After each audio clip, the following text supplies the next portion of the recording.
Hey everybody, Dan here with Pain Free You. Today's topic is going to be why our focus impacts our results. So I'll get to that in a second. Let's breathe a little bit. I got Finn next to me here on the couch. Hey buddy, what are you doing? Yeah, he was in here napping in the corner, and I'm now disturbing him, sitting down next to him. So,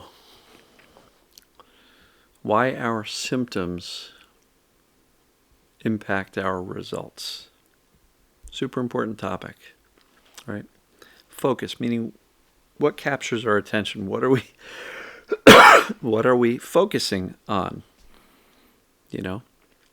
And so I will say this video is inspired a little bit by an interview I saw with Tony Robbins, and he speaks about focus a little bit. And a couple concepts about focus. I've been saying for a lot of years, what we focus on tends to grow and magnify, right? If you focus on depression, it's going to get worse. If you focus on happiness, it's going to get better. You're going to get happier.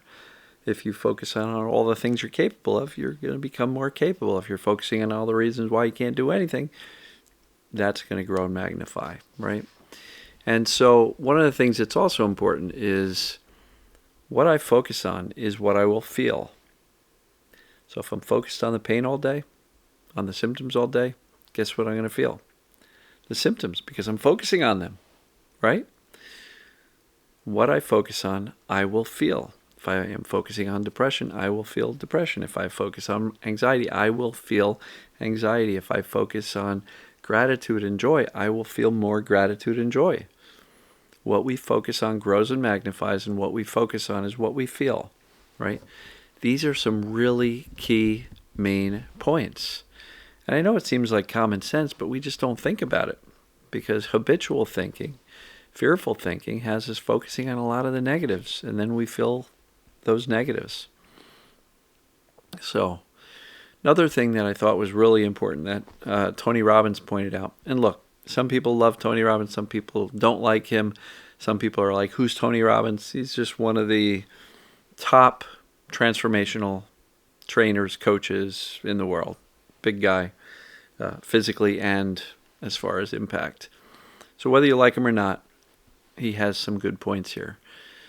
So he pointed out that, at least in his example, and I'll make it apply to TMS, perceived danger pain, but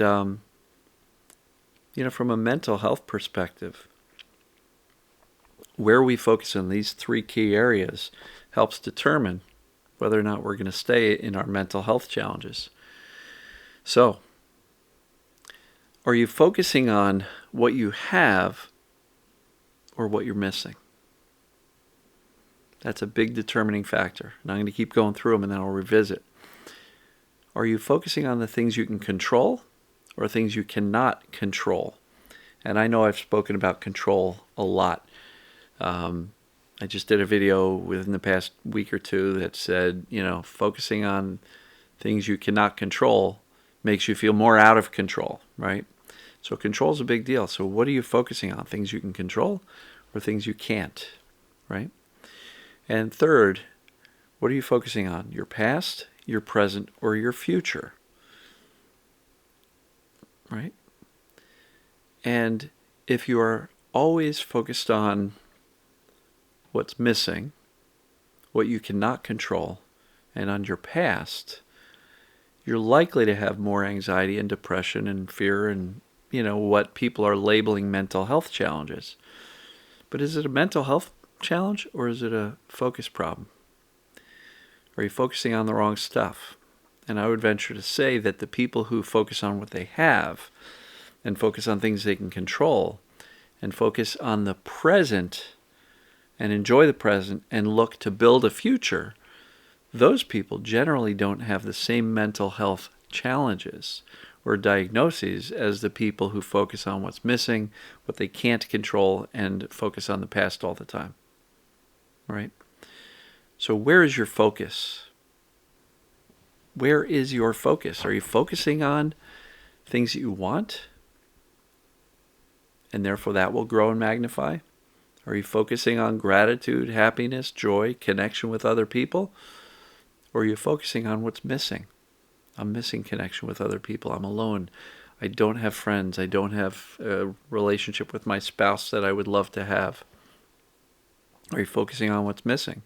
Because if you are, you're going to feel that longing and that missing. Are you focusing on the past? Well, if you're living in the past, you're not really paying attention to the future. And are you focusing on things that are completely out of your control? If so, you're going to feel out of control. What we focus on matters. And what our focus is impacts our results. It absolutely does. So where's your focus? Comment below. I want to hear about it. Where is your focus? Are you focused on your pain, your symptoms? Are you focused on how hard this is? Are you focused on how you don't think you can do this? Are you focused on what you're missing because, well, I'm not better yet, so I must be missing something, but you don't know what you're missing, but you're still focusing on it because you still think there's something you're missing. Sorry, my voice is a little bit dry. Been speaking a lot today. Did 2 Zoom calls, 3 hours each. So my voice is a little bit shot from a long day of speaking. But I'm not focusing on that. I'm focusing on the fact that I had a great day helping a lot of people. So, why our focus impacts our results? Because what we focus on is what we feel. And if your focus is on the pain or the symptoms, you're going to feel them more. And are those things directly in your control? Not really. Can you influence them? Absolutely. And I teach this stuff every day. You can influence your symptoms by giving them less attention. Well, you can't do that if you're still terrified, because you can't turn your attention away from something you're terrified of. It's just not really easy or even possible. So that's why we go back to the foundation and say, what creates symptoms, perceived danger? Does that apply to me? Yes. Okay, now I can use that accurate knowledge to dial down the fear. Once the fear has been dialed down, I can make a conscious decision to shift my focus from the symptoms and pains to living my life. Live more, fix less, right? Because if you recognize that perceived danger is the only thing that's going on, there's nothing really to fix. This is a teaching exercise. So what are you focusing on? Comment below. Are you focusing on things you cannot control? Are you focusing on your past all the time? Kind of say, no wonder I'm so messed up. My past was so horrible, right? And are you focusing on things you have? Or are you focusing on things you're missing? Because what you focus on, you will feel. If you don't like the way you're feeling, maybe it's as simple as shifting where you're focusing. And if you want the things that you focus to grow and magnify to be positive things, focus on the positive things. Because what we focus on does grow and magnify. So choose your focus wisely. I'm going to wrap it up there, folks. I love you. And we'll see you tomorrow. Take care.